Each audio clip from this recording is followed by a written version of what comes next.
I couldn't think of a better guest, and I was so lucky to get him. I believe the best baseball writer in America, my lifelong friend, Mr. John Perrotto, who joins us to talk about the legacy of Josh Gibson. First off, to the big story, and that is what has happened with the Negro Leagues now entering the statistics of baseball. And as Sean Gibson, the great-grandson of Josh, said earlier today, telling the national media, when someone young Googles Major League Baseball stats, there will be his great-grandfather. Pretty incredible, huh, Johnny?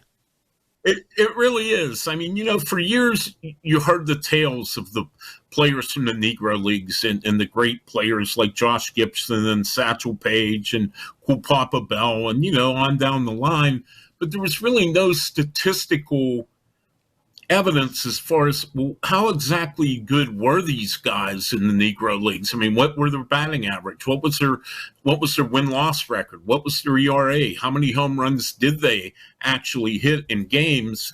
And finally, through a lot of painstaking research for the better part of 2 decades, going through all kind of records, all kind of, newspaper clippings, what have you, they've been able to pretty much piece together all the Negro League statistics. Now, they're not totally 100% complete. There are still some seasons, there are still some games missing from these, but this is as close as they've been able to get to have a full record of exactly what happened statistically in the Negro League, and it's quite interesting to see that that the numbers match up with the anecdotal evidence of how great these players were.